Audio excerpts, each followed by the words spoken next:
Hello, everybody, and welcome to Friday Apocryphal Podcast, your one-stop shop for everything Friday Apocryphal and podcast. And boy, do we have a show for you today. Today, we are starting First Maccabees. We'll get there.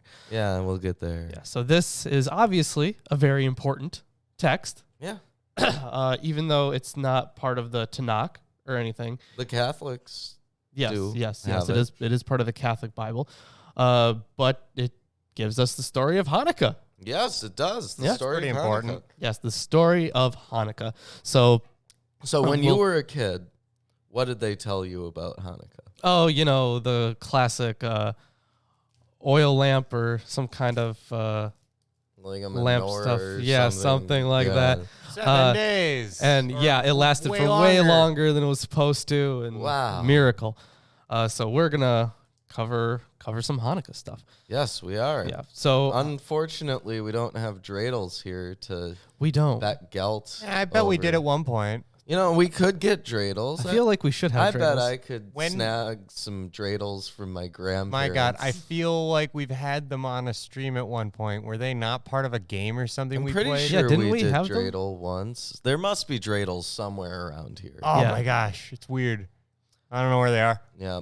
I can't think of it now. Oh, well. Yeah. So let's talk about both First and Second Maccabees. So Second Maccabees is not like a sequel to First Maccabees. No. It's just a retelling of the same story. Yes. Just from a different, probably a different theological perspective.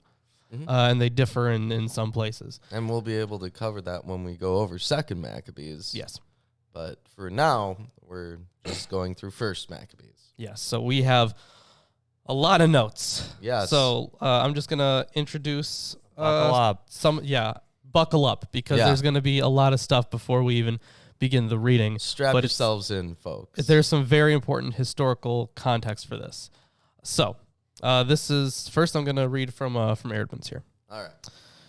So the books of 1st and 2nd Maccabees were written within the Jewish community about 100 BCE, but became part of the Christian rather than Jewish scriptures. 1st Maccabees, originally written in Hebrew, was preserved in a Greek translation in the 4th century Codex Sinaiticus, and then there's a Codex Alexandrinus, there is Codex Veneris, and then in an Old Latin translation, now known from two 19th century manuscripts, so like citations. First Maccabees has been largely unknown since the Reformation, being relegated in the Reformed tradition to the Apocrypha. The author names no sources except certain archival documents and the high priestly annals of, and I'm going to butcher this, so hopefully someone can help me out, Hyrcanus, I think that's his name, Hyrcanus, Hyrcanus, and the high... Yeah. Perseus? No. Hyrcanus. Hyrcanus, sure. Wow. And the high priestly annals of Hyrcanus' time. He probably used similar annals from the high priesthoods of Jonathan and Simon, other Jewish archives, and some official Seleucid source or chronicle valuable for its dating of Seleucid events. Folk memory and oral tradition probably provided material for stories about Mattathias, the guy that we're going to be covering today, and Judas, dead for at least half a century before the author wrote. So there is some bit here about the historical context, if you want to cover that. All right. Yeah, I have those bracketed out. Okay. The bracketed, not the underlined. Yeah, the bracketed. Okay. The narrative of Second Maccabees is preceded by 2 letters addressed by the Jews in Judea to the Jews in Egypt, requesting that the Egyptian Jews celebrate the feast of the purification of the temple, i.e. the feast of Hanukkah. The first letter is dated to 124 BCE, while the second purports to be written in the time of Judas Maccabeus. The account ends while Judas is still alive after the defeat of Seleucid commander Nicanor in 161 or 160 BCE. You want me to go over this section about the ancient Near East? Yes, that is probably the most important part that we're going to need for this, the historical background. All right. It's been 5 minutes in, and I just received the notification that we're live. Yeah, I get Incredible. those too. Congratulations. Wonderful. So Alexander the Great has already been around at this time. Yep. And they're seeing, well, I guess it's already been decided who would inherit. Yeah, his this is after stuff. after Alexander died, there was a split Yes. in the empire, and there was the wars between the Diadochi. Yes. They were the guys just fighting over the empire, and then they portioned it out in certain ways. So yeah that's something there for you. Three major powers had emerged in the Eastern Mediterranean: the Macedonian Empire, the Ptolemaic Empire, Just Ptolemaic. okay, based in Egypt, and the Seleucid Empire. The Seleucid Empire was the true heir to the Achaemenid, or Persian Empire. It stretched from the western coast of Asia Minor to present-day Afghanistan, as the largest of the Hellenistic kingdoms.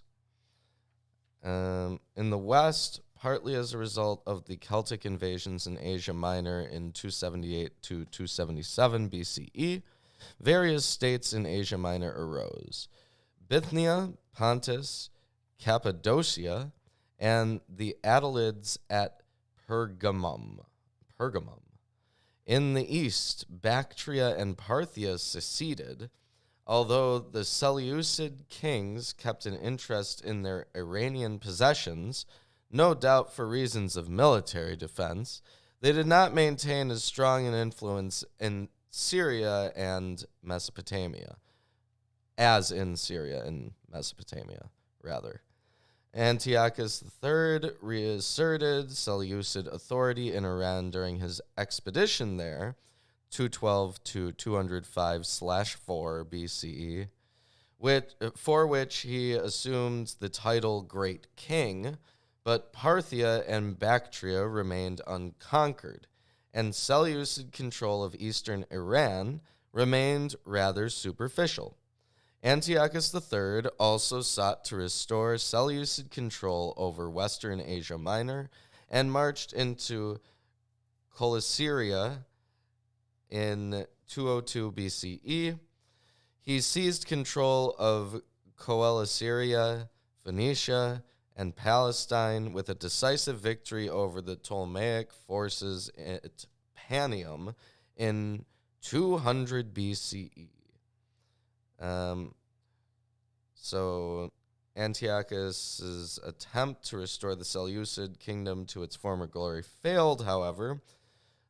Rome, however, hesitatingly and clumsily, was emerging as the dominant force, and then it goes over military victories. That's which are not really that relevant. Yeah. This is stuff that happens afterwards, but it sets the stage, the timeline for all the stuff to go down. Now, but the main point is that at this point, Rome is like on its way, and it goes on to say Antiochus the Seventh, Sidetes. Yeah, that's quite far ahead. So the thing about this book is, if you remember when we were reading through Esther, there's no mention of God in there. Right. This is very similar to that. It's actually a fairly secular book, but obviously the reader is supposed to be like, look at this amazing power of God, stuff like that. Mm-hmm. So it is fairly secular, which I found interesting. There is a good amount of talk about religious beliefs, but in the sense of how much it talks about God, it doesn't really. Right. So it's not nearly as secular as Esther, but still to that effect. Yes. Now there's a bit here that says that the Jewish historian Josephus. Yeah. Actually, I think it's important to talk about sources here. So each author for both First and Second Maccabees, they took from different sources, and there's a good amount of stuff we could cover about Josephus. Mm-hmm. He wrote The Jewish War and Antiquities of the Jews. Yep. It also contains a narrative about one Jewish family, the Tablads, which is usually called the Tablad Romance. The story tells of the rise to prominence of Joseph the Tablad, who took over the role of tax collector for the Egyptian Ptolemies from his uncle, the miserly high priest Onias. Josephus tells the story in a most confusing way, but some scholars believe that they can glean some historical data from his fanciful account and date the events of the rule of Ptolemy III Euagrides. Ptolemy. Okay. 246 to 221 BCE.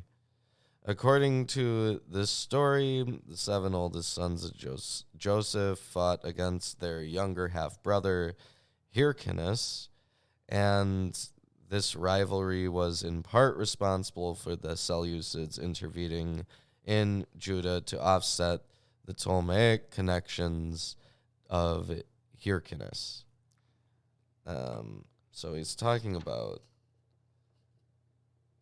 some things about the events of the 200 BC. Yeah. Yeah.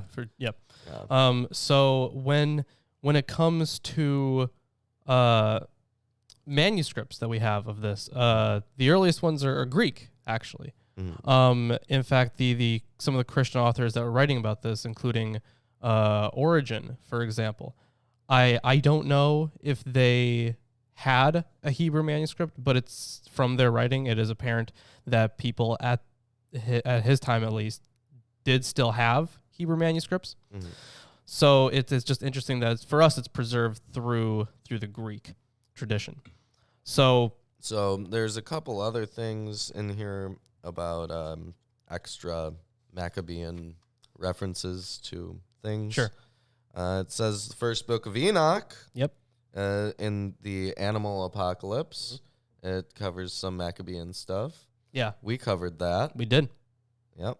It says that the last part of the canonical book of Daniel also recounts the events preceding and during the reign of Antiochus IV in the visions of Daniel 7 through 12. The events are cast in the form of a symbolic vision, with the kings of the south, the Ptolemies, waging war against the kings of the north, the Seleucids. The exact significance of some of the references is unclear. Also, Jesus ben Sira. Yep, that's another work we're gonna cover. The Wisdom of Ben Sira. Eventually. Yeah. He says some things. From a decree found in Josephus, we know that Antiochus III affirmed the right of the Jews to live according to their ancestral religion. He also mentioned that the Jews had a council, Gerousia, but we do not know precisely who its members were, probably wealthy aristocracy, or how they were chosen. So, we've talked a good bit about the background for this, right? Yes. What I think is important to talk about is its internal dating, not just of the text itself, but how it lines things up. Mm-hmm. So one of the big things about this, and if you want to, in the first Maccabees there's commentary, a dating. yeah, but that's for the actual text. Oh yeah. So yes, in Goldstein's, how about we point out what commentary we're Yes, using? I have the Anchor Bible, First Maccabees, new translation with introduction and commentary by Jonathan A. Goldstein. Yes, and man, that was a lot of reading I had to get through just for the introduction alone. Yeah.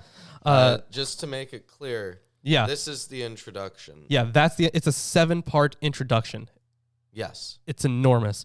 So, if you would be so kind as to flip to page 22, there is a good bit of stuff about the calendar that the author was using. So there are 2 separate calendars. There was a Babylonian one and a Seleucid one, and they differed very slightly, like 6 months, I think. So when it comes to the internal dates and when certain things are to be celebrated, that led to a good amount of confusion for the author. All right, so it says, to understand First Maccabees, we must study carefully the nature of the author's chronology, especially since such study reveals important facts about the author's sources. Yeah, and after you're done with that section, the conclusion to that is basically on page 25. Okay. The Seleucid era originated as the numbering of the satrapal years of Seleucus, the satrap who was to become King Seleucus I. He counted them from the beginning of the first calendar year after his conquest of Babylon. At that time, Seleucus was legally a subject of the figurehead king Alexander IV, posthumous son and heir of Alexander the Great. Alexander IV's regnal years were counted from late summer or early autumn. Hence, for Seleucus, the calendar year began in late summer or early autumn, and his first satrapal year began by early autumn, 312 BCE. For our purposes, we may set the beginning of the Seleucid year at 1 Dios, the first day of the first month of the Macedonian calendar, which fell in late summer or early autumn. Indeed, from the time of Seleucus I, Macedonian Dios was equated with Tashratu of the Babylonian calendar, the month in which the autumnal equinox fell, and so on for the rest of the months of the Macedonian year. In most respects, for the Seleucids, the Macedonian calendar became identical with the Babylonian calendar, with its year of 12 lunar months and its addition of intercalary 13th month 7 times every 19 years. However, the Babylonians and many other peoples subject to the Seleucids refused to have their calendar years begin in the autumn. At Babylon, the calendar year began with first Nisanu, the month of the vernal equinox. The Babylonians reckoned the first year of the Seleucid era from spring 311 BCE.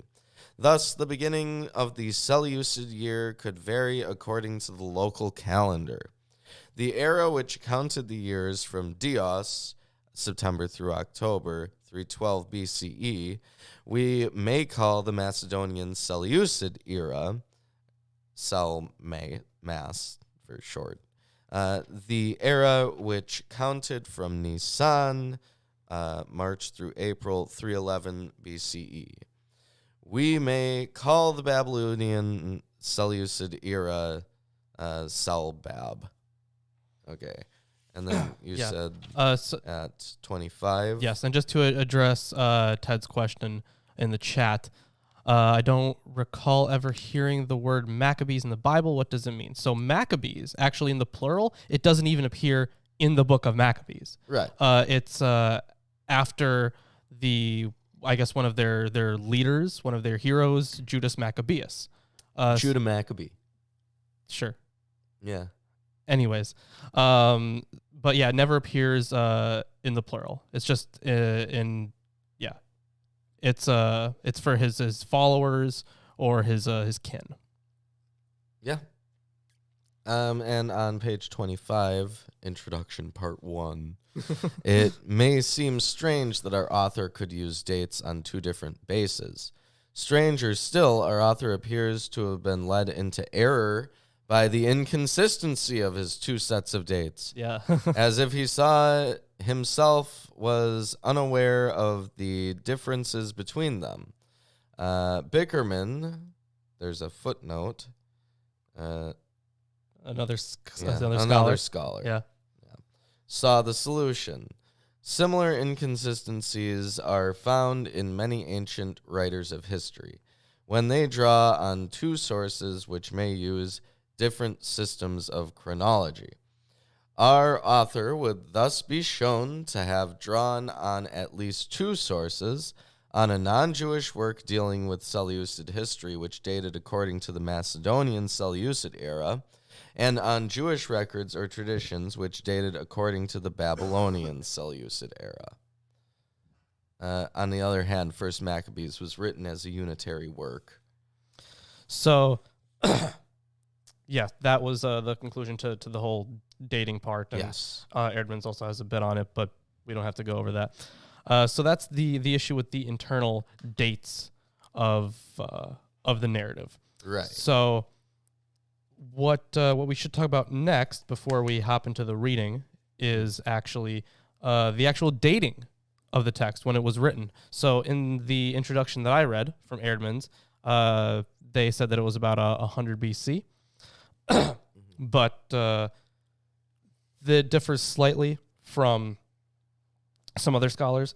For example, if you want to turn to page 62, the conclusion is basically that both were written between 103 and 63 BCE. Excuse me. Beautiful. Thank you. And there are separate arguments for this, but I think Erdman's and actually in the New Interpreter's Bible as well, I think they make good cases that it was written pretty much by the end, if not after the end of Hyrcanus's rule, I think. Mm-hmm. I'm pretty sure that's the right name. And then once we get to Second Maccabees, we can talk about why we know First Maccabees is older, aside from the tradition. Yeah. So there's a good bit of stuff to there's to a cover. lot on the dating. Yes, there is. Like a lot. A lot. Yeah. And I'm not going to read this. Right, because that would be ridiculous. That would be ridiculous. Yeah. Right. But should we hop into it? I think We've been going for a while. we have been. I think we should. I think we should hop into it, but I think we covered some very, very good information.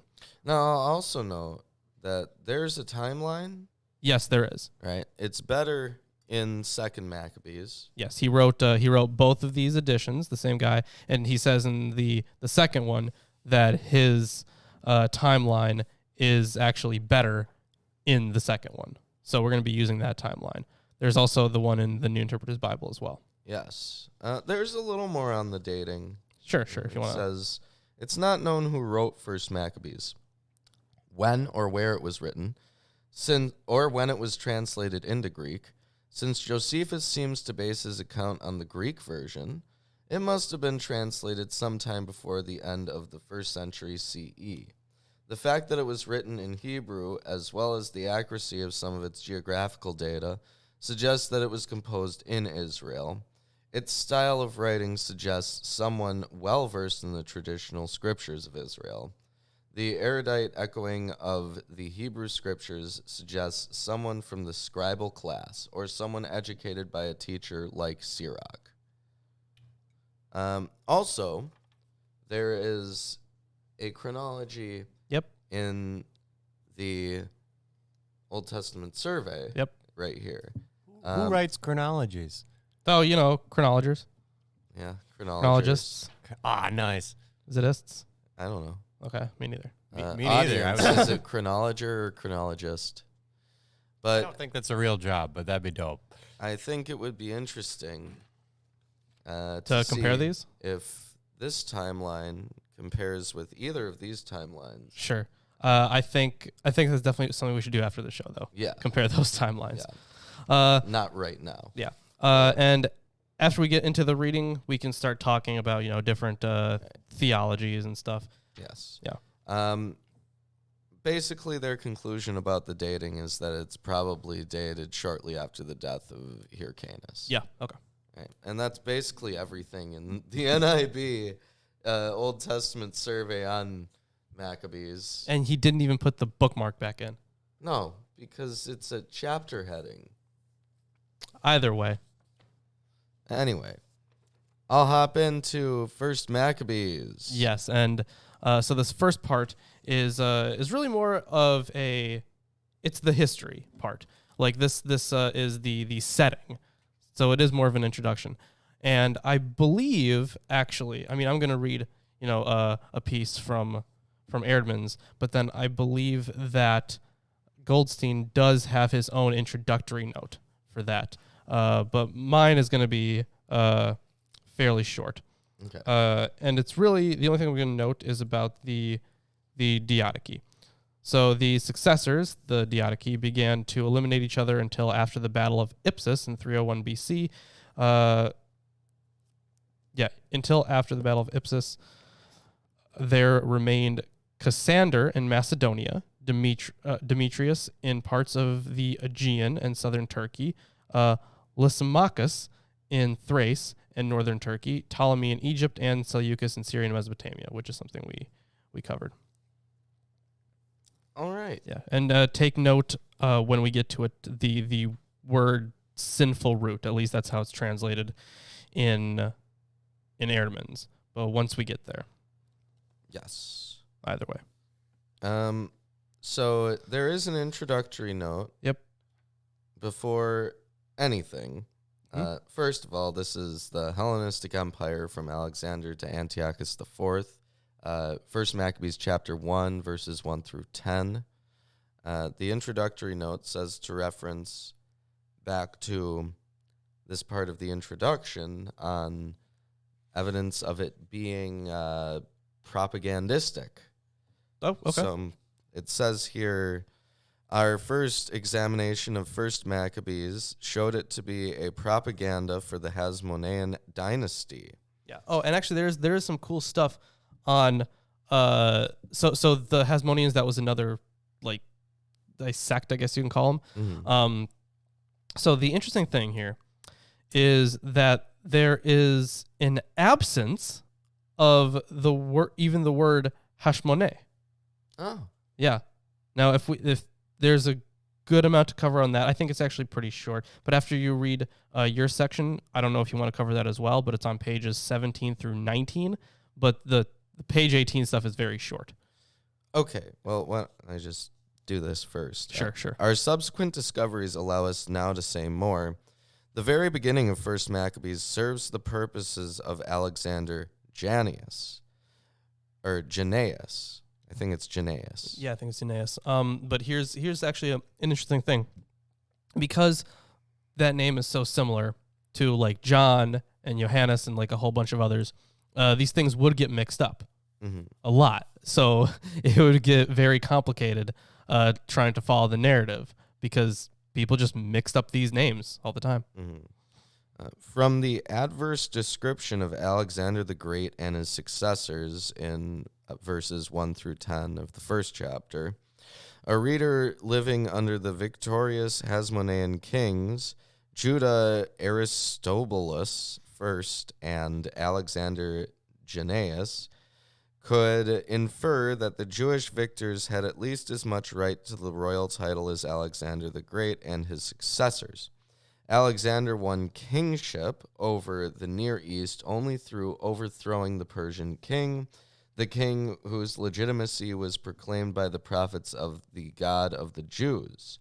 The successors of Alexander owed their titles to his conquests. This purpose of denying legitimacy to the Hellenistic kings goes far to explain the absence from First Maccabees, astounding in a Jewish historical work, of any effort to explain why God allowed those kings to rule.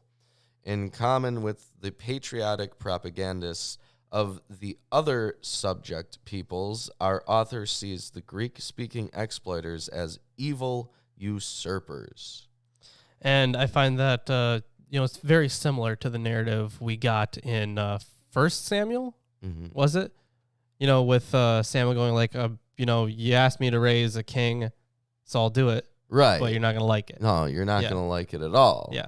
So it's you're like gonna that. Get taxed, and you're going to become slaves of the king. Yeah, yeah, exactly. So I'm getting that same kind of feeling. And you said that there was a bit on page 17 through 19? Yes, starting on 17, near the end there.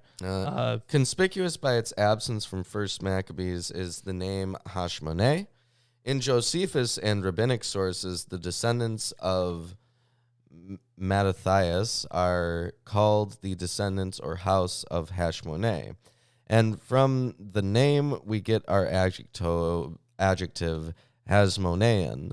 The meaning of the word is unknown.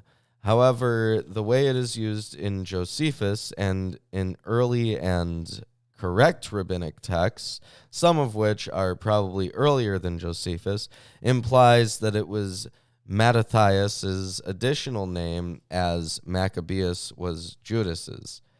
Our pattern of giving names plus surname did not exist among the ancient Jews, who bore only a given name. The names of Mattathias and his sons were extremely common in Jewish priestly families. Where many persons in a society bear the same name, there must be some way to distinguish one from another. Often the way is to add to the overcommon given name other names or epithets.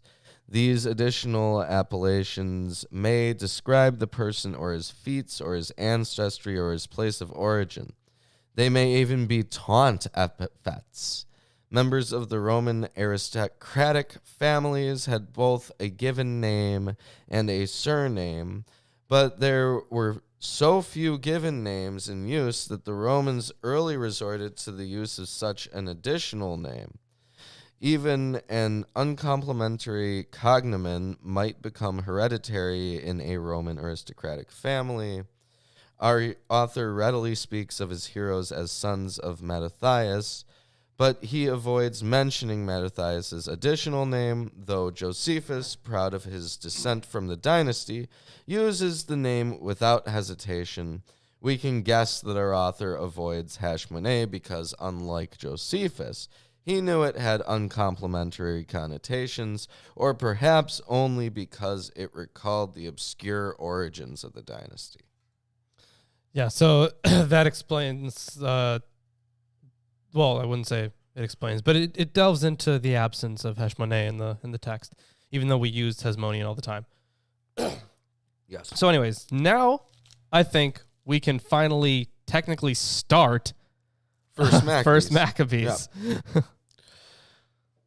This is a history of events which begins in the era of the Hellenistic dynasty. The dynasty had its origins in the time of Alexander, the son of Philip, the Macedonian.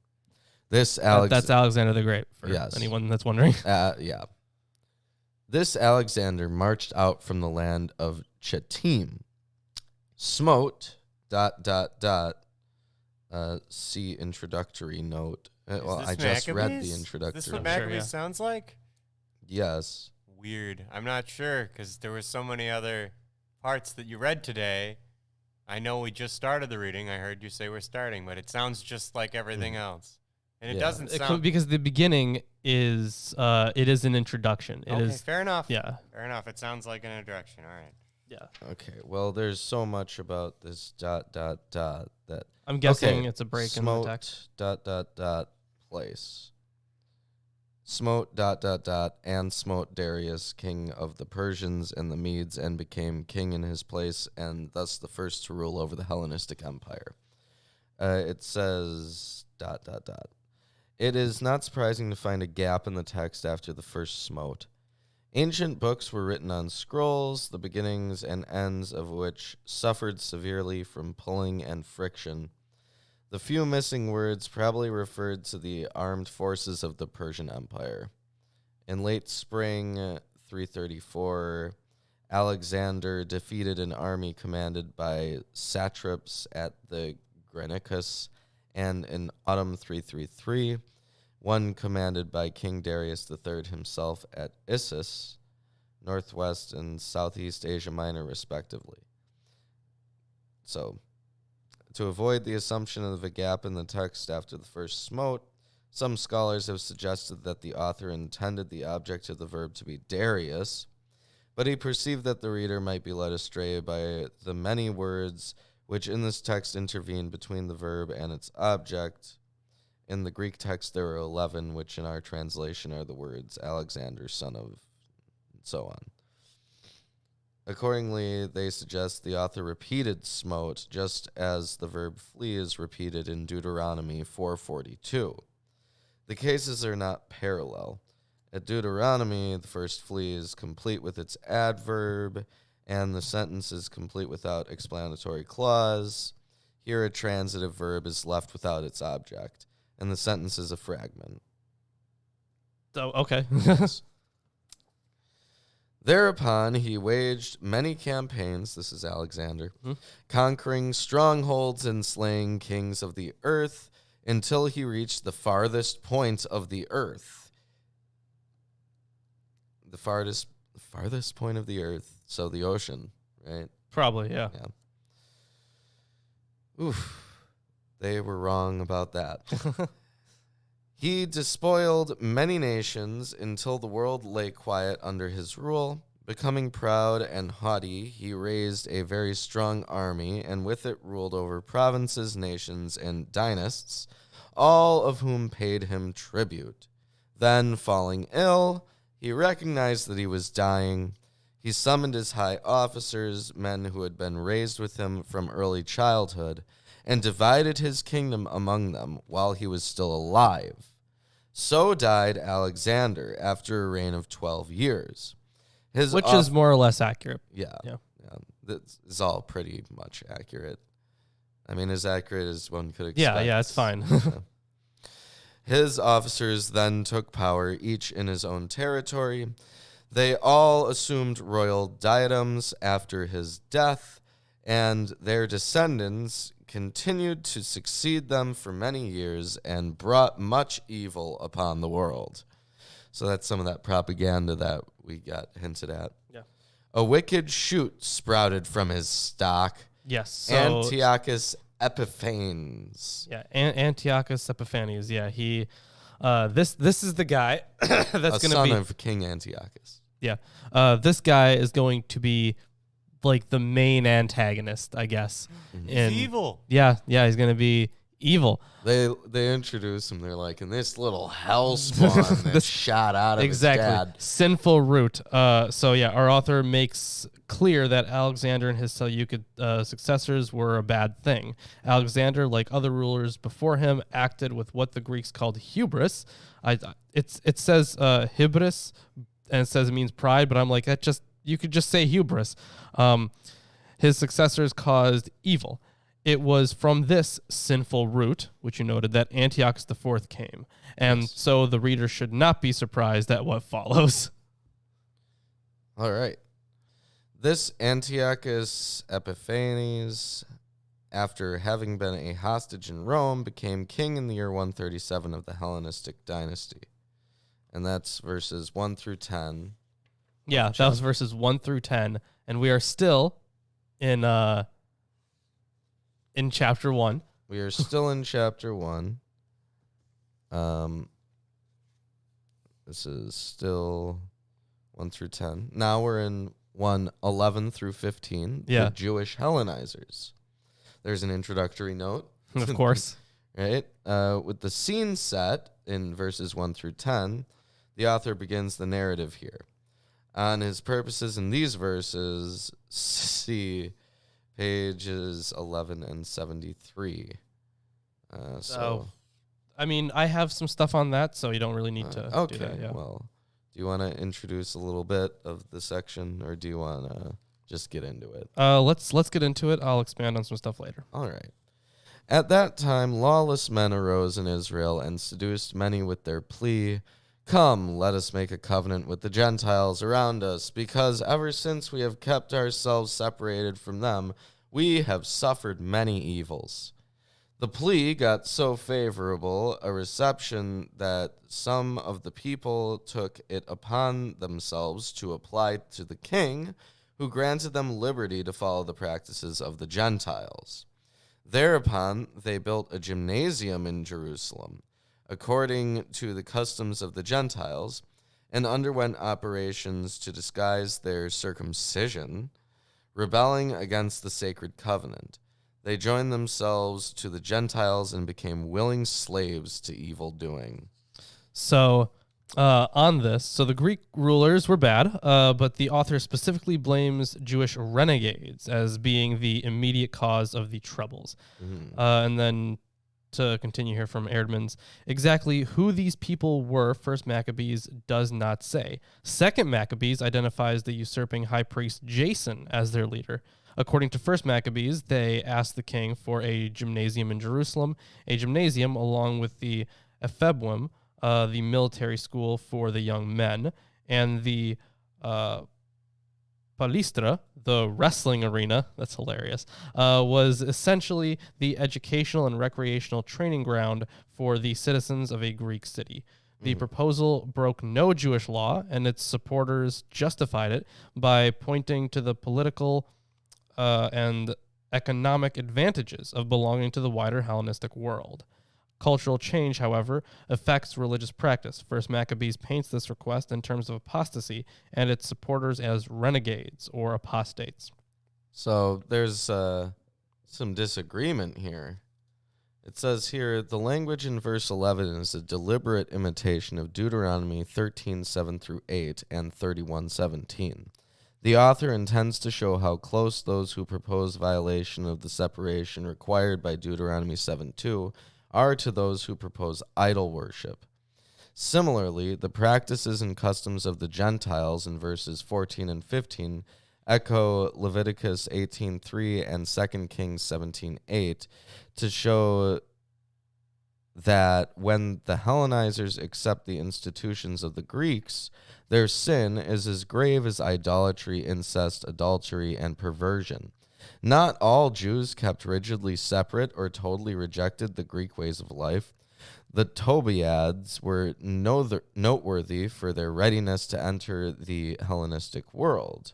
That's from Josephus. Those who did keep rigidly separate could hardly avoid incurring the hostility of Gentiles. Mass violation by Jews of the law of separation was forbidden by royal as well as by Jewish law.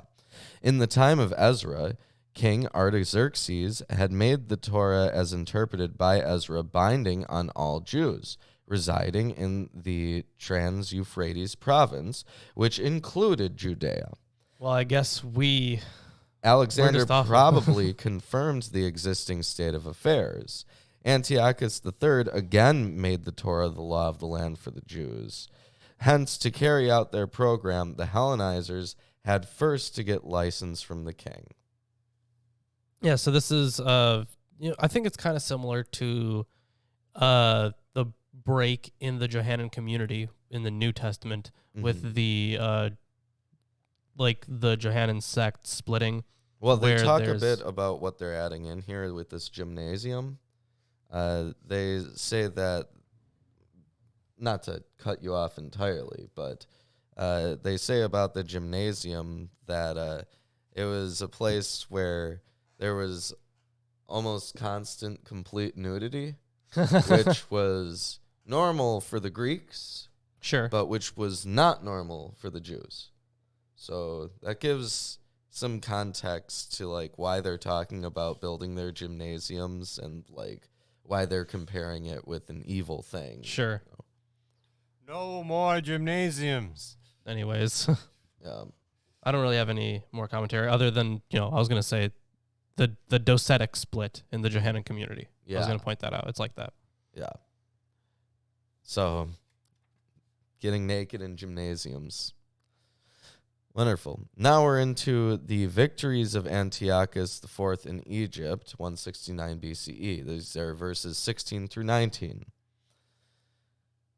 As soon as the kingdom was firmly in Antiochus's hands, he began to think of becoming king over the land of Egypt so as to rule over both empires. He invaded Egypt with a strong army, with chariotry and elephants, and with a large fleet, and waged war against Ptolemy, king of Egypt. Routed by Antiochus, Ptolemy fled, and many of his troops fell slain. The fortified cities of Egypt were captured, and Antiochus took the spoils of the land of Egypt. I mean, I don't really have any commentary on that. Accurate That's pretty straightforward. Yeah, it is accurate, right? Well, that's nice. To my knowledge, yeah. Boy, it's way better than all that other stuff, the astronomical book and whatnot. I'm just looking over the notes to see if there's anything that says it's inaccurate. I mean, from what I saw, it seems like a generally fine source of history. Okay. Our author sees treachery as characteristic of Seleucids, without having to draw on the pro-Ptolemaic work of Onias IV. he could call Antiochus the aggressor in the war with the Ptolemaic Empire. The truth is that the Sixth Syrian War began with a Ptolemaic effort to reconquer the lost provinces of Syria and Palestine. The ministers of Ptolemy the Sixth, who was still very young, began plotting in the 170s. Inasmuch as Polybius's account survives only in fragments, it is difficult to trace the course of the preparations and the war. And then it's messy. Lots of references make it difficult to read. Sure, yeah. But that's basically it on that. Now, Antiochus IV punishes the Jews. This is chapter 1, verses 20 through 64, which is a lot different. And a lot longer. The previous sections. Much longer, yeah. While returning from his conquest of Egypt in the year 143, Antiochus marched against Israel and Jerusalem with a strong army. ... I assume it's just fragmentary. Yeah. There. Arrogantly entering the temple, he took the golden altar and the candelabrum with all its furnishings, and the table for the showbread and the libation jars and the bowls and the golden ladles and the curtain. He stripped off all the cornices and the ornamentation of gold from the front of the temple, and took the silver and the gold coin and the precious articles, whatever he found of the treasuries on deposit. With all this loot, he returned to his own country, having polluted himself with massacres and uttered words of great arrogance. Then there's a little indentation. I don't know if this is a poem or something that someone said, but this is the indented part. Great sorrow came upon Israel wherever they lived. Nobles and elders broke out in wailing. What verse is that specifically? 25. Okay. Nobles and elders broke out in wailing. Maidens and young men lost their vigor, and the woman's beauty was marred. Every bridegroom took up a dirge, while his bride, sitting in the bedchamber, turned to mourn. Indeed, the earth had quaked against its inhabitants, and the entire house of Jacob was clothed in shame. And that's the end of the indented section at the end of verse 28 there. I think there's probably... there's commentary on absolutely everything in there. Certainly. So while you look for that, I'm just going to talk a little bit about these attacks in general. So, First Maccabees does not explain why Antiochus ordered this attack, and there has been much speculation. In 168 BCE, Antiochus again invaded Egypt. He was unlucky in his timing. In June 168 BCE, the Romans defeated King Perseus of Macedonia at Pydna, and the Roman legate, C. Publius Lanus, hastened from Delos to order Antiochus out of Egypt. With Roman legions free to turn to Egypt, Antiochus had no choice. He retreated north. According to 2 Maccabees, it was at this point that in Jerusalem, the former high priest Jason, previously ousted by Menelaus, attempted to regain his position by force. He failed and fled. Antiochus, however, hearing that his protege Menelaus was forced to take refuge in the citadel, assumed that Jerusalem was in revolt, took the city by storm, massacred the citizens, plundered the temple, and then sent Apollonius to kill the remaining men and enslave the women and children. This last event appears to be another version of the attack described in 1 Maccabees 1:29 through 35, which we're going to read in just a second. And 1 Maccabees, which says remarkably little about the high priesthood, omitting all references to the high priestly rivalries in Jerusalem between Onias, Jason, and Menelaus, may have omitted these intervening events. Some scholars think that 1 Maccabees has also wrongly transferred Antiochus' temple plundering from 168 BC to 169 BCE. But on this point, First Maccabees dating is probably right. All right. For this section, it's actually a dirge. It says whether it is a dirge contemporary with the events or the author's composition, the poem represents accurately the reaction of pious Jews to Antiochus' sack of Jerusalem. They would indeed take adversity as punishment for sin, and hence would feel more shame than indignation. The poet may have also believed that the events were a fulfillment of Joel 2:6, 10 through 17, and perhaps also of Amos 8:13, both of which may have served him as models. I'm sure that they did. Honestly, the amount of times this guy or the author references, Old Testament stuff is pretty ridiculous, and we're going to get into some of it once we start with the more narrative stuff. Yeah, I'm at verse 29 here. Okay. 2 years later, the king sent a Mizarch. I'm going to say Mizarch. That sounds better. That does sound better. Against the towns of Judah, and he came against Jerusalem with a strong army. Treacherously, he addressed the people in peaceful terms, so that they trusted him. And then he hit the city hard with a surprise attack, killing many Israelites. He plundered the city, set fire to it, and destroyed its buildings and the walls around it. No, not the walls. No, we need the walls. After all that work in Ezra and Yeah, Nehemiah. right? Damn. What a shame. The walls.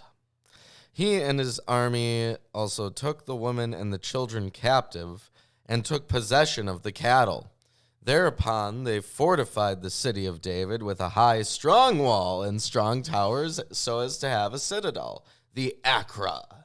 Yeah, so the Acra, it's this fortress, the Acra, or citadel, was to remain in place for another 27 years until Simon finally captured it and ejected the garrison. Its position is much disputed. Clearly, it controlled access to the temple, and it has been located at almost every point around the temple.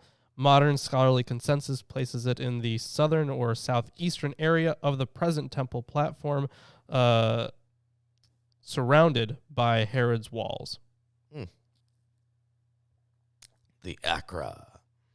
They stationed it in a breed of sinners, wicked men who grew strong there. I'm assuming that these are Gentiles. Yeah, that's what I'm guessing. The garrison was provided with a store of arms and provisions and kept there under their hands in the spoils of Jerusalem, which they had collected, and became a dangerous menace. Then there's another poem here. It was an ambush against the temple, and continually a wicked adversary against Israel. They shed innocent blood around the sanctuary and defiled the temple. The right inhabitants of Jerusalem were put to flight by them, and she became a colony of foreigners. She became foreign to her own offspring, for her children abandoned her. What verse are you at, by the way? I'm at the end of verse 38. Okay. Her temple was deserted like a desert. Her festivals were turned into mourning. Her Sabbaths into cause for mockery, her glory into cause for contempt. Her humiliation matched her former splendor, and her pride was turned into mourning. So, on this,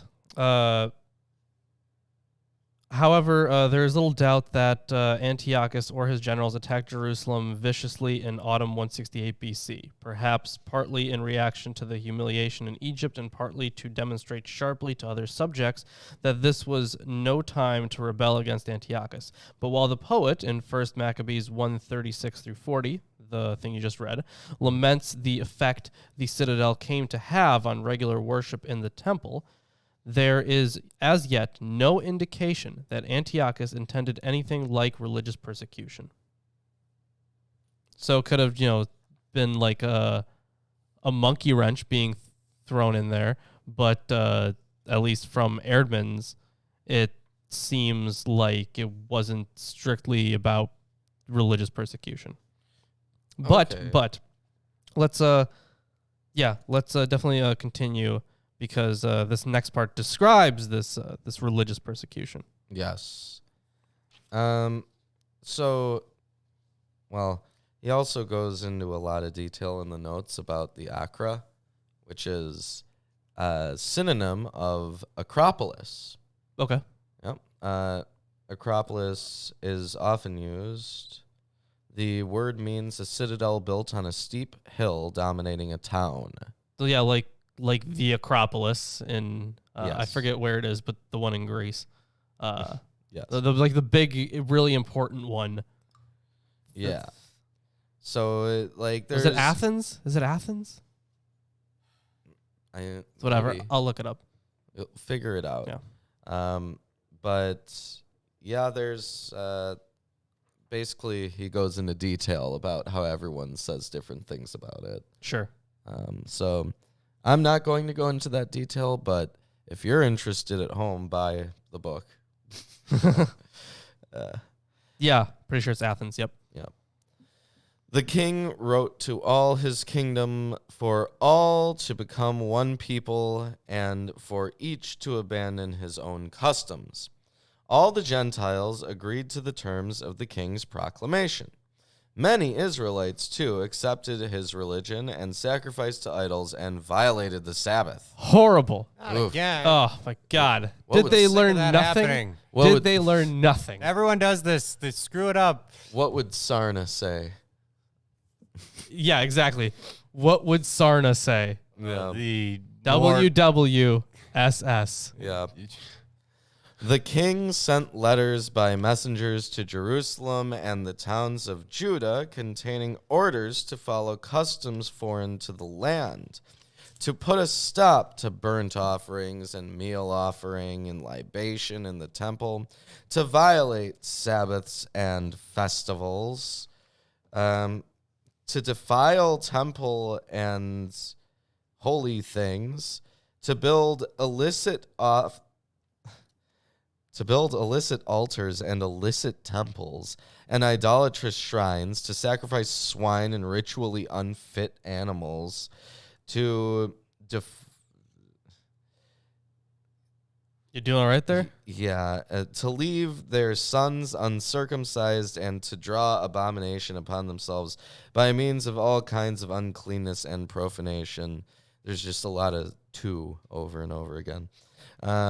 So as to forget the Torah and violate all the commandments. Yeah, so there's a good bit of stuff before you continue here. Excuse me. So there is no doubt that Antiochus did attack the Jewish cult. The earliest, almost contemporary evidence is from Daniel, actually. They were citing the thing in Daniel earlier, 7 through 12, where it is said that following Antiochus' humiliation in Egypt, the king, enraged, took action against the Holy Covenant. His forces occupied and profaned the temple and fortress, abolished the regular burnt offering, and set up the abomination that makes desolate, also known as the Abomination of Desolation. First Maccabees 1:45 through 49 and also 54 through 61 give greater detail. All the major Jewish religious practices are forbidden: sacrifices and offerings, Sabbaths and festivals, circumcision and reading and possession of the law, and non-Jewish practices are demanded. The Jews were compelled to break two fundamental requirements of the law. First, the prohibition of idolatry, and second, the requirement that sacrifice could be offered only in Jerusalem. An inspectorate was appointed to enforce these drastic requirements. The climax came with the erection of a desolating sacrilege on the altar of burnt offering, which stood immediately outside the main doors of the temple, and the offering on it of a sacrifice, presumably pagan, 10 days later. The desolating sacrifice may be a punning reference to the Syrian Baal Shemem, god of heaven, or Lord of heaven, but as sacrifice was offered upon it rather than to it, the artifact described was probably a pagan altar rather than a statue. It is most unlikely that Antiochus required the many peoples of his empire to give up their particular customs, and there is no evidence that they did. In spite of First Maccabees' attempt to portray Antiochus as a universal villain, this persecution was limited to the Jews in Judea. The problem is why Antiochus adopted this policy. Though given to occasional social eccentricity, he was not a political eccentric or religiously intolerant. There is no evidence that he tried to impose Hellenism generally throughout his empire, or that he was persuaded by a Hellenizing party in Jerusalem to persecute conservatives on religious or cultural grounds. His purpose was surely political. Possibly he wished to compensate for his Egyptian humiliation by demonstrating his complete control over his Jewish subjects, but such bullying would hardly impress anyone. It is perhaps more likely that Antiochus saw the Jews as rebels threatening the stability of the province of, and we've both messed this one up, Coela Syria and Phoenicia, and simplistically tried to remove the threat by destroying the religion which sustained it. If that was Antiochus' hope, he misjudged badly. Oh, man, how many times has that happened in history where they misjudge the Jews? I mean, Our history, forever. So just keep doing that. A good long while. Yeah. Jeez. Whoever disobeyed the word of the king was put to death. Letters to do the same effect he wrote to all his kingdom, and he appointed officers to watch over the people and sent orders to the towns of Judah, to offer sacrifices in every town. So I looked through the notes there a little bit, and only really say about that verse is that the all is not in every version. Okay. So it may not have been Original. every part of the kingdom. Sure. Yeah. So do you think it's more likely that someone took it out or someone added it in? I think it's more likely that someone added it in. I mean, well, right, because this is the difficult part, because you could also make a case for someone taking it out, because, like, well, someone reading through it would be like, well, that's not true. well, he said specifically about that it was, Well, it also depends on which traditions have it or not. yeah, like there's apparently some differences in the Latin version, Okay. which I think this is one of those. I'm not going to look through all. Sure. Okay. Many from among the people gathered around the officers, every forsaker of the Torah, and they committed wicked acts in the land, and drove Israel into hiding places in all their places of refuge. Damn. On the 15th day of Kislev in the year 145. Oh, you know, maybe that's what the hidden places were.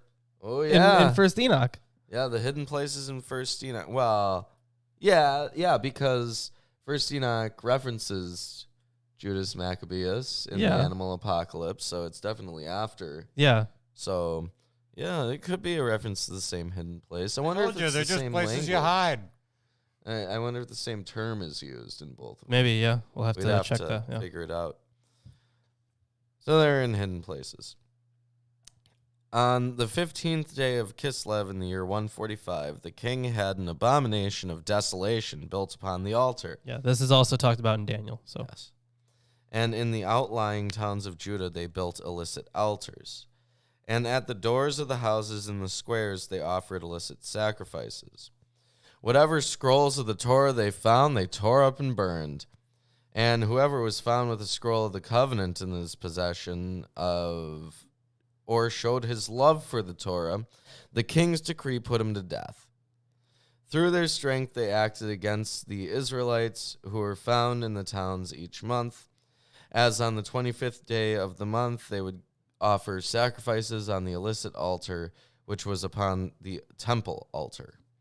The women who had their sons circumcised, they put to death according to the decree, hanging the babes from their mothers' necks and executing also their husbands and the men who had performed the circumcisions. Many Israelites strongly and steadfastly refused to eat forbidden food. They chose death in order to escape defilement by foods and in order to keep from violating the holy covenant, and they were put to death. Indeed, very great wrath had struck Israel. Yeah, so there's quite a bit of evil stuff that has been done. Yes. And correct me if I'm wrong, but that is You're wrong. the end of chapter 1? That is the end of chapter 1. Great. If you guys are enjoying the stream so far, drop a like. Yeah, hopefully Yeah, you are. if you are. I know that it's been quite a while and we are only halfway done, but there was quite a lot of stuff to talk about. Yeah, you better be enjoying the stream. You better be.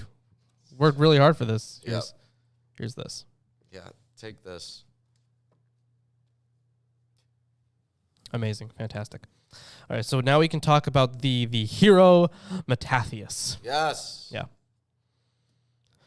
During that time, Mattathias, son of John, son of Simeon, a priest of the clan of Joarib. That sounds very reminiscent of in those days, you know. It was the style Yeah, at the it's time. kind of close, yeah. So anyways, he left Jerusalem and settled at Modin. And here's also this. If you see a reference to something that's that could be important, then you can just tell me to flip to a page. Hey, we just got John a super Spinoza, thank you so much. Hey, thank you. Thank you very much. Gonna write that one down. Excellent. And you know what? For anyone that doesn't know, we're still trying to make our way to $666. Once we are at that goal, we are going to try alchemy. Yes, we are going to try alchemy. Yeah, spooky stuff, right? And right now we're at like 475 or so. It's around there. 475. Nearing 480. 500, yeah. Nearing 500. Yeah. But at 666 we're doing alchemy. So left Jerusalem and settled at Modin. Mattathias had 5 sons. John, nicknamed Gadi. Simon, called Thassi. Judas, called Maccabees. Eliezer, called Auran. And Jonathan, called Aphus. Seeing the impieties that were being perpetrated in Judah and in Jerusalem, he exclaimed, "Woe is me! Why was I born to see the ruin of my people and see the ruin of the holy city?" The people sat idle there, as the city fell into the hands of the enemies, the sanctuary into the hands of the foreigners. Her people acted like a base coward. Her glorious furnishings have gone into captivity. Her babes have been killed in her squares, her young men by the sword of the enemy. What nation has not inherited kingdoms and has not seized her spoils? All her ornaments have been taken away. From a free woman she has become a slave. Behold! Behold! Our sanctuary, our beauty, our glory has been laid waste, and the Gentiles have profaned it. Why should we go on living? So, first of all, this is very reminiscent of Job. Mm. It's a big lament so far. Yeah. I mean, obviously, it's just a big ass lament, And but why was I ever born? It's pretty much. definitely in. yeah, it's definitely in the feeling, I guess, the theme of this lament. Now, what I'm really curious about. Well, the function that it serves is to link it to the first chapter, right? In terms of narrative. Well, yeah, definitely. Yeah. I'm going to check here some notes. I don't know if you have anything to add on this, but I'm going to quickly check some notes on some of these specifics about captivity and killing babies in squares. Okay. Matthias comes from a priest. Mattathias Yeah, exactly. comes from a priestly family of Judah listed in 1 Chronicles 9:10. Modin, modern Ras Mediae, is near Lod, 32 kilometers northwest of Jerusalem, on the hills overlooking the maritime plain toward Jaffa. The 5 sons reappear in 1 Maccabees, but not in the order of the list, and Judas and Eleazar apart without their nicknames. The meaning of these names is obscure, though Maccabeus suggests hammer. Where the author found this list is unknown. The heroic activities of Matthias now recounted can hardly derive from archival material, either Jewish or Seleucid, and probably came from oral folklore about the Maccabees or from the author's own composition. And there's a bunch of stuff that we'll get into. Sure. So a couple of the notes here that I actually found pretty neat. On the stuff I was looking into, those are actually, I guess, kind of references, citations in a way of other Old Testament stuff like Isaiah and Lamentations. Just callbacks to those days or to those texts. Also, base coward. That one was a really weird one for me. So he has a note on that. We should get a T-shirt. Base coward. Base coward. Yeah. We got a lot of T-shirt ideas. What the hell is that even going to be? I don't know. Base coward. The Hebrew original was isnekle, a man disgraced or despised. And you can cross-reference for Samuel. The root expresses the disgrace of cowardice at Jeremiah and also in Nahum. Okay. Interesting. So that's where that came from. Cool. So let's continue here. So he has just had this lament. Yeah. Mattathias and his sons rent their garments, a very common theme, and put on sackcloth and were overcome by grief, as is tradition. Yes. The king's officials in charge of enforcing apostasy came to the town of Modin to make them sacrifice. Many Israelites came up to meet them, and Mattathias and his sons were brought into the gathering. The king's officials addressed Mattathias as follows. You are a respected and distinguished leader in this town, supported by sons and kinsmen. Now be the first to come forward and obey the command of the king, as all the Gentiles have done, as well as the people of Judah and those who have been allowed to remain in Jerusalem. In return, you and your sons will be raised to the rank of the friends of the king. And What a good rank, I know. friends of the king. I'm going to check that after I finish this quote. Now we get on their nice knife list and their their Tupperware list because you get to be on their friends and family. Oh, it's so great. Wow. Actually, hold on. This friends of the king thing, I think there's something to it. That's nice. Yeah. So I think that the next milestone we reach, everyone in there is friends of the king. Oh man. Yes. But I'm going to check that then later. Anyways, this dude's still talking to Mattathias and his sons. In return, you and your sons will be raised to the rank of the friends of the king, and you and your sons will be honored by grants of silver and many gifts. Sounds good. Sounds all right. So, friends of the king. Let's see. That is verse 18. So, flipping to it. Yes, rank of the friends of the king. The friends of the king had the privileges of members of the royal court. They were entitled to wear purple, broad-brimmed Macedonian hats and purple robes. Great. That's amazing. Man, you get to wear purple? Oh, that's dope. They were already wearing purple in the temple, right? Oh, they were on rags. It was still, they were mourning, as is tradition. I guess they didn't get those fancy hats, but Well, now he gets a hat. now he gets a hat, yeah. All right, anyways. What a win. So, friends of the king. Mattathias replied in a loud voice, If all the Gentiles under the king's rule listen to this order to depart from the religion of their fathers and choose to obey his commands, nevertheless I and my sons and my kinsmen shall follow the covenant of our fathers.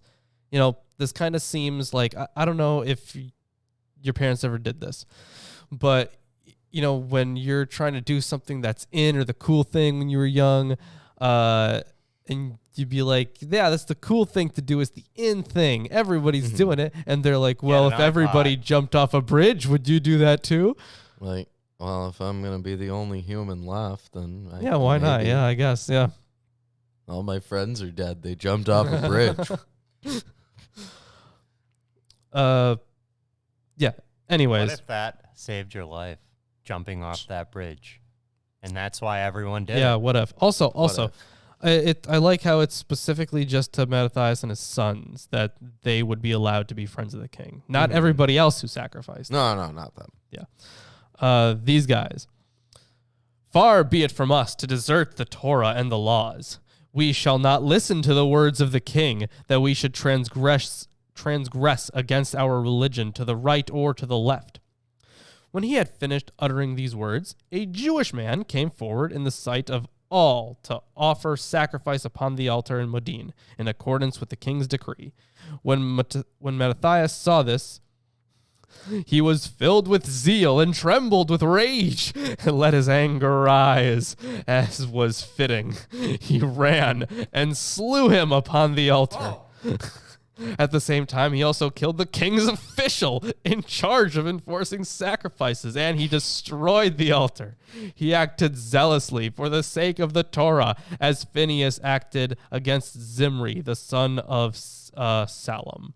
Yes, violence. Yeah, so some parallels here. Yes, Matthias's reaction is compared directly with that of Phinehas, who, in Israel's early time of temptation in the wilderness, had killed an apostatizing Israelite. Numbers 25, 7 through 8, and Psalms 106, verse 30. At this point, First Maccabees sets the withdrawal of the Maccabees to the hills to begin their campaign. Second Maccabees, however, puts this event before Antiochus' religious persecution. So, on this parallel to Phinehas, if you haven't watched our Atheist Sunday School episode on that, you could always go see that. But anyways, so here's some more stuff on parallels. The story of Mattathias, and especially his farewell address, are most important for our author's purposes. We must stop to examine them more closely. The author himself says that the story of Mattathias follows the model of the story of Phinehas. Both words and content follow the model. Both narratives take place at a time of God's wrath against Israel, just as Phinehas in Numbers 25:7 saw that nothing was being done about the mixed marriage that had angered God and, quote, rose and left the congregation. So Mattathias saw the apostasy in Judah and Jerusalem and, quote, rose and left Jerusalem for Modin. In First Maccabees 2, 1 through 6, the seeing is placed last so that the lament in verses 7 through 14 will not interrupt the flow of the narrative. Just as Phinehas showed zeal and acted on behalf of the anger of the Lord, 25:11 in Numbers, and stabbed the sinful couple in their illicit bedchamber, the place of their sin, so Mattathias was filled with zeal and anger, and slew the idolater on the altar, the place of his sin. And there are a couple more, but as you can see, I'm sure, the author is modeling his heroes after the heroes of the Tanakh. Yes. Or the Old Testament, the Hebrew Bible, whatever you want to call it at that point in time. The Jewish scriptures. This next section, all Eerdman really says about it is that this next part of the narrative is producing an apologetic for Maccabean military practice. Okay. And I remembered that in the Old Testament survey, there is a small section in here on the ethics of violence. And I'm going to look over it to see, while you're reading it, to Sure. see if there's anything of note. Sure. All right. Mattathias cried out throughout the town in a loud voice, "All who are zealous for the sake of the Torah, who uphold the covenant, march out after me." Thereupon, he and his sons fled to the mountains, leaving behind all their possessions in the town. At that time, many went down to dwell in the desert, seeking justice and vindication. They and their children and their wives and their cattle, hard pressed by persecutions. A report came to the king's men and to the forces in Jerusalem, the city of David, that men who had violated the command of the king had gone down to the hiding places in the desert. With a large force, they pursued them, and on coming upon them, they encamped and formed in battle line against them on the Sabbath day, saying to them, and remember, this is on the Sabbath, so that's going to be an issue. Yeah. Doing stuff on the Sabbath. You're supposed to chill. Yeah, exactly. You're supposed to not do stuff on the Sabbath. Anyways, come to us and obey the word of the king, and we shall let you live. They, however, replied, "We shall neither come out nor obey the word of the king to profane the Sabbath day."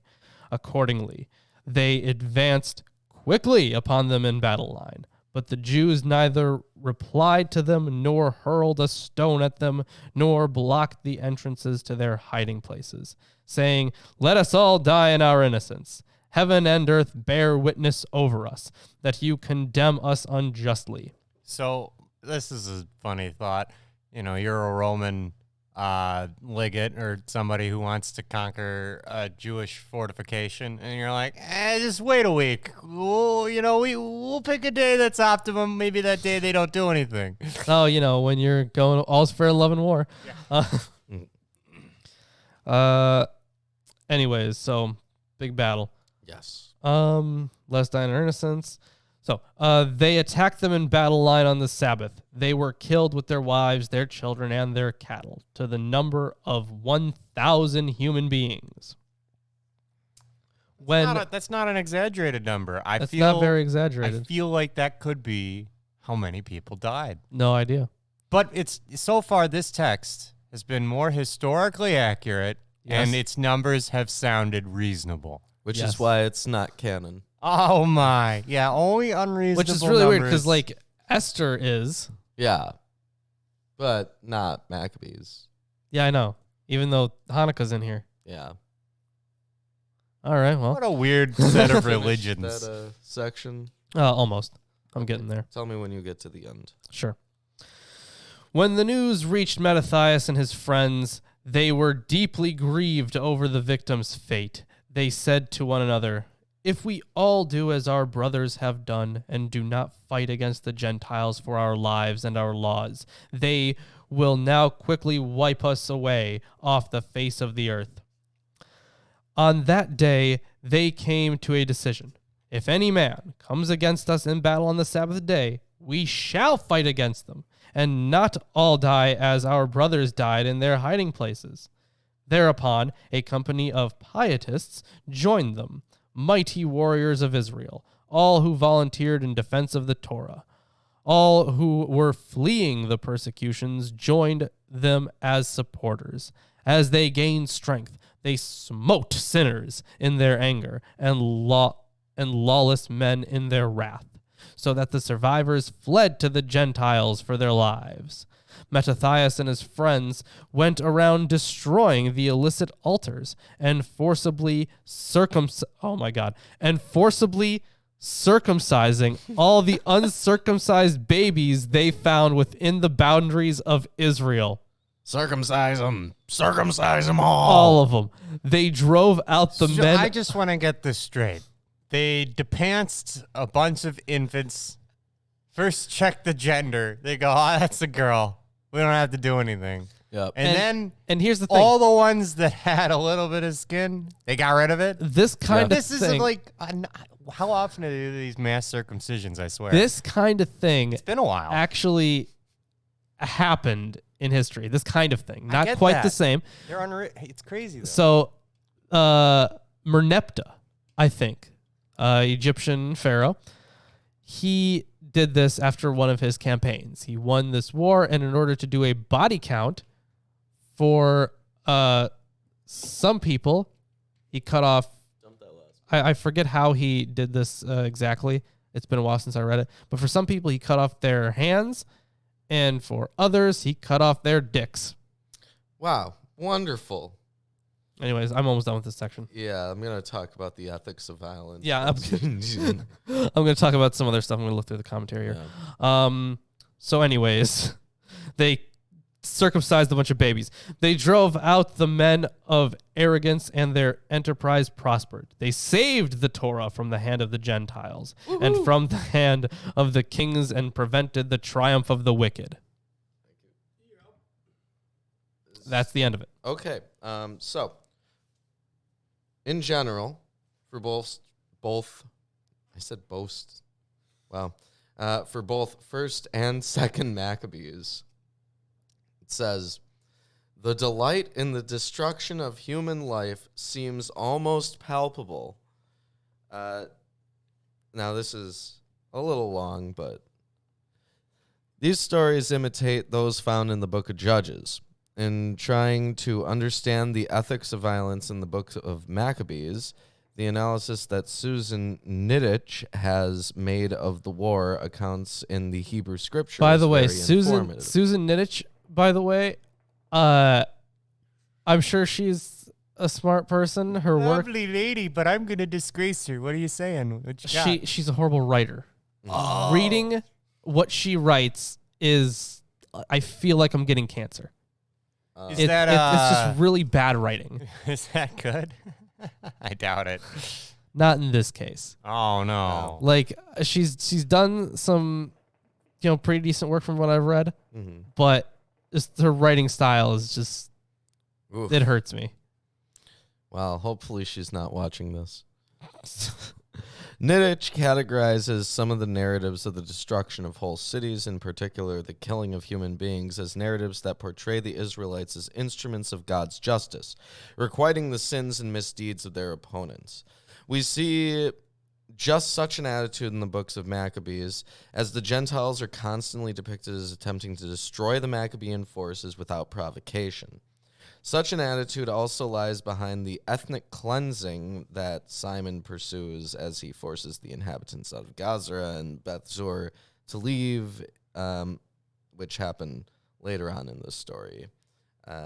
There are other instances in the books of Maccabees that fit the category of the ideology of expediency, an ideology in which force is used to instill terror.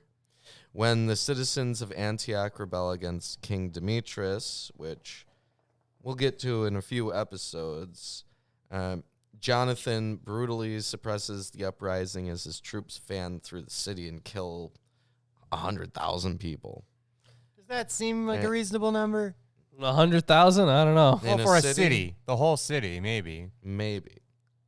For those who have been reared in the just war tradition, which justifies waging war only as a last resort and prohibits attacking innocent civilians and annihilating defeated enemies, these stories do not provide an example of what we would wish to follow. The books of the Maccabees are replete with judgment on their opponents as barbarous, godless, and sinful. There is no attempt...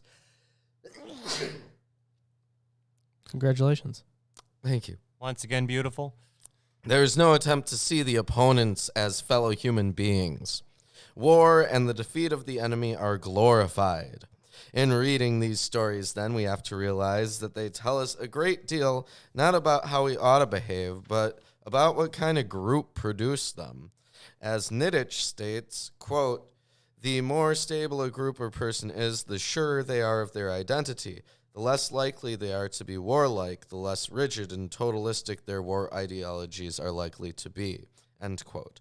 We can begin to understand that the communities out of which these books came felt themselves to be under attack and knew that their existence depended on building up their own self-esteem by denigrating their opponents. I should get that Age of Empires We're Under Attack war horn noise? Because, my gosh, aren't they constantly under attack? Every third story? Aren't we all? No. Aren't we all? I wake up and have a peaceful, tranquil existence almost every day. No, I am not constantly under attack. Yes. I suppose, though, it's more significant, so they write about it. Furthermore, the books of 1st and 2nd Maccabees also force readers to confront the problem of self-defense versus pacifism, particularly in the narrative of the Jews who, despite attempting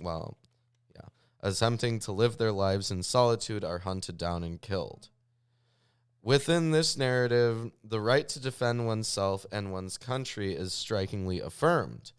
What we have to remember in reading these books is that there were no constraints on the emperor's will. If he wanted to, he could order the execution of all who opposed his will. The nonviolent techniques used by Gandhi in India and Martin Luther King Jr. in the United States worked to a certain extent because both India under British rule and the United States are societies in which the rule of law constrains what the leaders and police can do.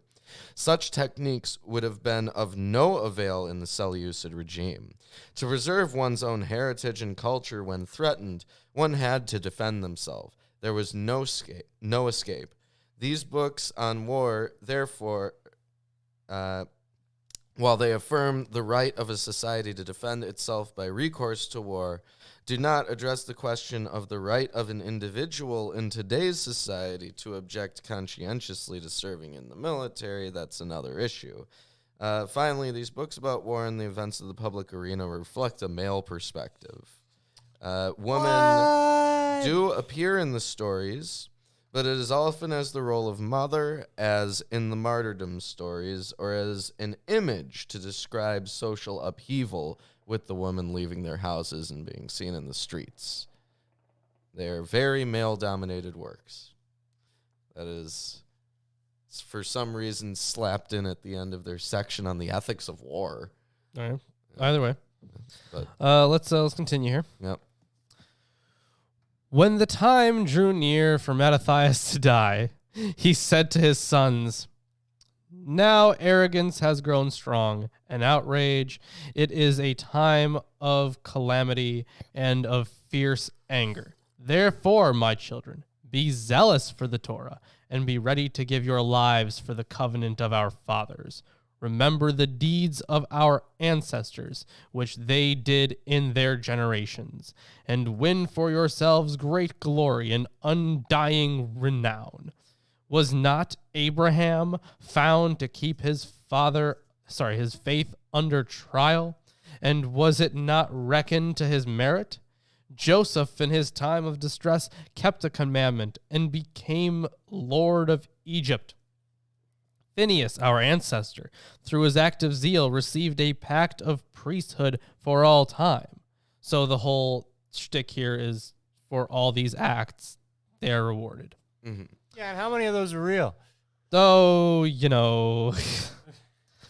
Joshua, by fulfilling the word, became a judge in Israel. Caleb, by bearing witness before the congregation, received an inheritance of land. David, for his piety, received as his heritage a royal throne for ages.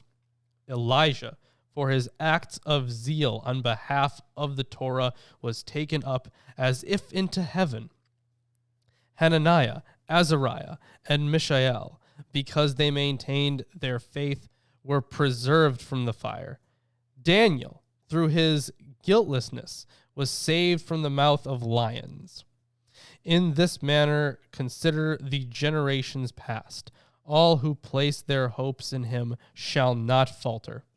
Have no fear of the words of a wicked man, for his glory is destined for dunghills and worms. He will spring up today, but tomorrow he shall not be found, for he shall have turned back into his dust, and his plotting shall perish. My children, be valorous and resolute for the Torah, because through the Torah will you win glory. Your brother Simeon, I know, is a man of counsel. Always listen to him. He shall serve as your father. Judas Maccabeus has been a mighty warrior from his youth. He shall be commander of your army and shall fight the war against the nations. You shall join to yourselves all who observe the Torah and take vengeance for your people. Bring retribution upon the Gentiles and give heed to the command of the Torah. So there are 2 more verses here, but I just want to point out that he only lists 2 of his sons. Yes. He's got 5 of them. Well, we're only paying attention to really Right. these ones. To just those. Yeah. Thereupon he blessed them and was gathered to his fathers, just like Jacob at the end there. Yeah. He died in the year 146 and was buried in the cemetery of his forefathers at Modin. All Israel observed deep mourning for him. Ooh. So that's the end of the verses and the chapter. Wonderful. Yeah. Do you have any notes to add on that closing section? Not really. There's just a little bit about the Hasmoneans here. A Greek form of the Hebrew Hasidim. Yes, that's actually important to cover a little bit. Yes. So let's talk about that. The Hasmoneans, Greek form of Hebrew Hasidim, the pious Israelites, Maccabees knows them as distinctive group or company and connects them with a group of scribes who go to the high priest Alchemists and the Syrian general Maccabees, naively seeking just terms.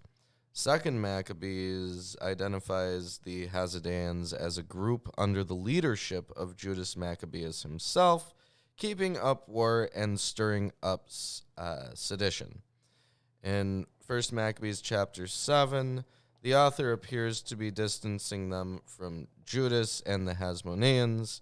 The author of 2 Maccabees 14:6 appears to be linking Judas with them, perhaps to improve Judas's image. So he either is linked to or is not linked to the Hasmoneans or Hasidim, depending on if you're reading 1st or 2nd Maccabees. Yeah, and it's always important to note, we talked about it a little bit before with Phineas, but this is meant to parallel so much stuff like the heroes in this book in general.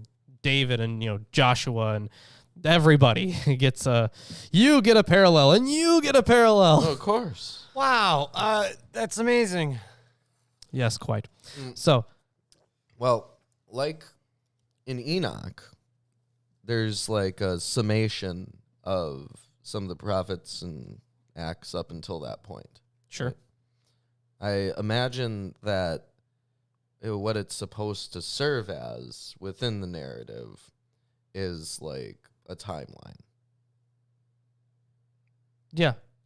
It helps out. Anyways, I don't think we have anything else to add. Those were the chapters. How long was the stream today? Oh, it's just an hour and 40 minutes. Oh, well, we had one behold. Yeah, one behold. I'm not adding that. It's not Sunday school. Fair enough, but we still had one behold. Yep. Anyways, so if you guys enjoyed the stream, make sure to drop a like, subscribe if you haven't, share this around with all your peeps, all your friends, family, neighbors, etc. Check out our Amazon wish list. If you want this show to be even longer, you can buy us Maccabees commentaries. Yes, because we still do have those on the wish list. Got a couple good ones, I think. Some more expansive ones. Yes. I mean, these are already pretty expansive. I don't think they're as expansive as Goldstein's, but they're pretty good. Having another source is great. If you guys want to support what we do, you could become a patron. You get lots of cool rewards. You could be on this show. You could do a lot of cool stuff if you're a patron. You can win a lot of cool stuff. And you get access to all the video scripts no matter what. Yeah, and you can be on this show. I just said that. Yeah, but you need to put some more emphasis on it.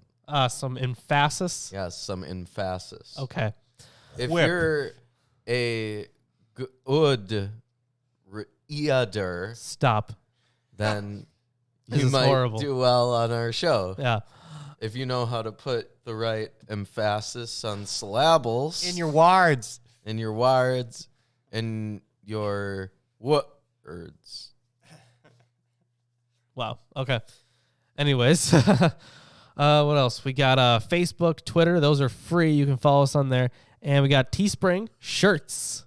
Lots of cool shirts on there. If you want to do just a one-time help us out kind of thing, get a shirt and get yourself something nice. Yep.